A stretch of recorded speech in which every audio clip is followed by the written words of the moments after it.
bàbá ẹgbẹ́ ló ń gbé àdúgbò. Bàbá. Tẹ́ ẹ bá ti rí alábàákẹ́jọ́ ń gbàdúgbò tó ń bọ̀ ìsàtíwá ń depo lé Ṣàngó lórí tí ń jọ ògógóró lóko lórí ẹ sọ fún un wípé ògún yẹn ń ṣépè fún ọ̀dọ̀ ẹ sọ fún un pé Ṣàngó ń ṣépè fún ọ̀dọ̀ bàbá tèmi kọ̀ wọn àgbà tó bàbá wa làwọn tó ti lọ àwọn Ṣàngó ògún má da ògógóró lé bàbá wa lórí náà wọ́n ṣépè fún ọdún ògógóró ògógóró bàbá mùkádà Ṣàngó wọn èyí ìṣògógóró bọ̀ wà láyé ẹmu ní a máa mú fún ibà tí wọ́n bá ti ẹ̀mí orí ìkìtì nínú wà èèwọ̀ lọ́sẹ̀ ògógóró dé ògógóró ní òtí ju 18th century lọ. Àwọn tí wọ́n wá mọ̀ ògógóró tẹ̀ ń tò ògógóró lé lórí sọ ń yẹ̀yẹ́ bàbá wa ní àbí òǹgbẹ ìgbà àbọ̀ nǹkan ni. Ọba tiẹ̀ ẹ lọ́wọ́ àwọn tí wọ́n ń bọ̀ òrìṣà nílẹ̀ China tí wọ́n ń ṣe Buddha Hinduism láwà ní ẹ máa ń mú lọ bá bàbá wọn ilẹ̀ Yorùbá àti ilẹ̀ Ìgbò àti Nàìjíríà nìkan làwa dín wọ́n ti bàbá wa nínú ìdọ̀tí. Mo kí ẹni tó bá wò mí, mo kí ẹni tó bá padà wò mí, mo kí ọba ṣe ń kíra níkẹ́ ọlá ìkí ìjẹ́ ìkí ẹ̀yẹ ìkí tó lógo jùlọ ní ilẹ̀ káàárọ̀ ajíire. Mo ṣe ẹ̀làbọ̀ orú ẹ̀làbọ̀ yẹ ẹ̀làbọ̀ ṣíṣe fún gbogbo wa. Mo fẹ́ fèsì sí fídíò bàbá wa Shéù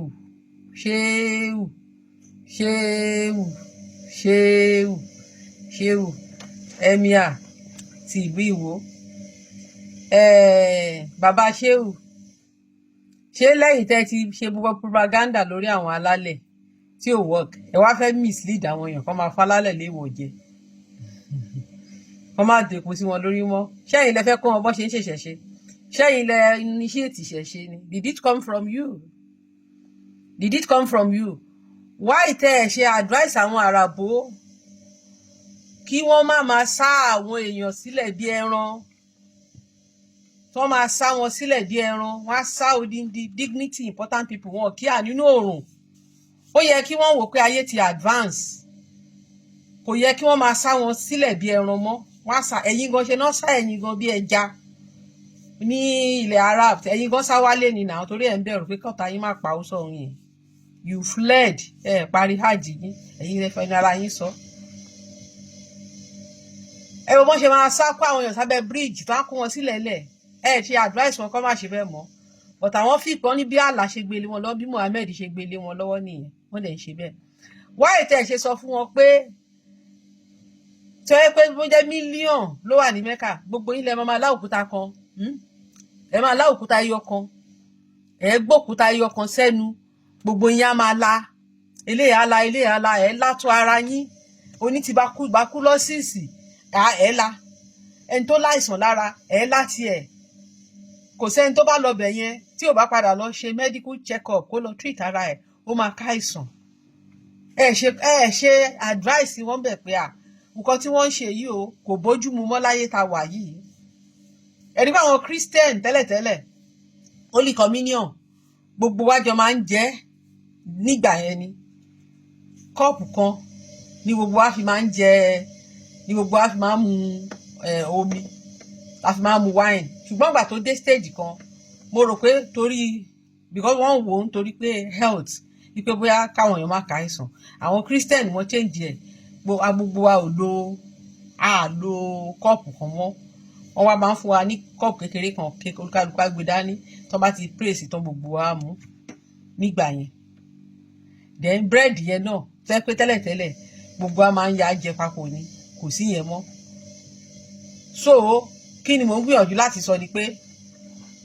ẹ̀yin tí wọ́n á sọ yìí pé òyìnbó ló gbògbògbòrò báwo ló ṣe jẹ́ òyìnbó ló gbògbògbòrò wa wáì tí ẹ̀ ṣe lè fi ayé yín yangàn láyé yìí jíìnì lòyìnbó gbé wá àwọn bàbá wa ló lò gbògbòrò tó bá jẹ́ pé òyìnbó ló gbògbògbòrò wa àwọn bàbá ṣe bá ra omi ọ̀pẹ náà ti ń dá ògógóró ṣe bẹ́ẹ̀ mu náà fi ń ṣògógóró ṣe bí ọ̀pẹ náà fi ń ṣògógóró ṣe bó ní bọ́n ṣe ó ní lẹ́vù tí ẹmu máa fàmẹ́ǹtì dé tó máa mú ògógóró jáde ni fermentation ẹmu òun ló ń bring ògógóró náà àwọn Benin àwọn Delta wọ́n máa ń fi ògógóró wọ́n máa fi ń wọ́nu láàárọ̀ ni. Kódà àwọn nǹkan kan wà tó jẹ́ pé tí àwọn oògùn kan ìbílẹ̀ kan wà tó jẹ́ pé ògógóró náà máa fi ń lò ó, ṣùgbọ́n ògógóró dẹ̀ wà mọ́ healthy ju ṣìnáàpù lọ, bọ̀ nítorí pé àwọn èèyàn wa nǹkan wọn kì í jọ wọ́n lójú, òun náà ṣe wá ń lo ṣìnáàpù wípé wọ́n fẹ́ bá gbà mu, wọ́n wò pé ògógóró náà ló kúkú wà nù ṣìnáàpù, kan tó wà nù ṣìnáàpù náà ló wà nù ògógóró, wọ́n máa lò, ṣùgbọ́n ògógóró wà mọ́ healthier ju ṣìnáàpù lọ. Ṣìnáàpù ní preservative, ògógóró ní fi da preservative. Ìgbà tí mo kéré mo mọ̀yàn tó mọ̀ ògógóró ń ṣe, ìyá Patience, yes, ó mọ̀ ògógóró ń ṣe náà, ó dẹ̀ máa ń tà á. Ọmọ Calabar ni tó dẹ̀ ó fẹ́ wa lákòókò, ó mọ̀ ògógóró ń ṣe, so omi ọ̀pẹ náà fi ń ṣògógóró. Bí ògógóró ṣe máa ferment kọ́ ni ẹmu ṣe máa ferment. Fermentation ni, bó bá ṣe pẹ́ sí ni òun ló máa ń bring ògógóró ní bó ṣe máa ń ṣe. So kò ń ṣe òyìnbó ló gbó ògógóró wá, òyìnbó kọ́ ló gbó ògógóró wá fún wa. Ògógóró ṣẹ̀kẹ̀tẹ̀ ìsìn green shandy ní ṣẹ̀kẹ̀tẹ̀, tó bá máa yá yín náà sí ẹ̀ tún sọ pé òyìnbó ló gbé ṣẹ̀kẹ̀tẹ̀ wá. Ẹ lè fi nǹkan kan gidi láyé yín kẹ́ fi proud nǹkan ti yín, ẹ lè fi proud. Ẹ wá ń ṣe reverse psychology, ṣé torí pa ti sọ pé kálàfin má bá yín ṣe kó má tẹ̀lé yín, ìwọ̀n lẹ ṣe bẹ̀rẹ̀ gbogbo reverse psychology. Ẹ̀yin àti bàbá Aláàfin Ọ̀yọ́ ẹ lè jọ ṣe papọ̀, ẹ lè jọ máa kíra, ẹ lè jọ ṣe bọ́, ẹ lè jọ rẹ̀ tímọ́tímọ́. Bàbá Aláàfin ń ṣe ọdún egúngún lọ́wọ́lọ́wọ́ ń sìn, but you don't believe in it. Aláàfin ó ń rìn káàkiri pẹ̀lú Ṣàngó, you don't believe in it. Ṣàngó yìí wà lára àwọn tí ẹ sọ pé kò ní dáa fúngbà kan, you curse him. So kí ni mo ń try láti sọ ni pé, so tó bá jẹ́ pé ìsìn tẹ bá fẹ́ gbé Aláàfin Ọ̀wádé mọ́ra, that doesn't mean pé kẹ wá bẹ̀rẹ̀ sí máa ṣe reverse psychology, now saying pretending that is way you actually love ìṣẹ̀ṣe. Then another thing is that ẹlẹ́yin ṣàdúrà fún òòṣà, ṣé òòṣà ní ìdádúrà ẹ̀ ṣá? Ṣé àwa dàbí ẹ̀yin Islam, àwọn Islam lórí wọn ò pé náà tí wọ́n ń tọrọ àlàáfíà fún Mọ̀mọ́dù, torí ẹ̀yin Yorùbá lẹ̀ ń tọrọ ìkẹ́ ìgẹ̀ fún, ṣùgbọ́n nínú prayer wọn wọ́n ní sálálé wà sálàm, kó máa rí ìdẹ̀ra níbi tó wà, ní ìdẹ̀ra náà tẹra fún, náà tọrọ fún lọ́hùn, kálàáfíà kó máa bá ni pé kó wà, àwọn ló ń tọrọ ìdẹ̀ra fún Mọ̀mọ́dù. So ẹ̀yin lẹ wá sọ pé kí wọ́n máa kẹ́ níbi tó wà, torí pé Allah ò lọ́pọlọ, so Allah ò mọ nǹkan tó yẹ kó ṣe, Allah ò mọ̀ pé òjíṣẹ́ òun o, ó yẹ kóun fún ní ìdẹ̀ra o, Allah ò mọ̀ pé ó yẹ kóun kẹ́, ẹ̀yin èèyàn lẹ́sẹ̀ṣẹ̀ tí wọ́n á ń bẹ Allah pé kó jọ kó bá yín kẹ́. Ó wà so embarrassing, ó wà barbaric.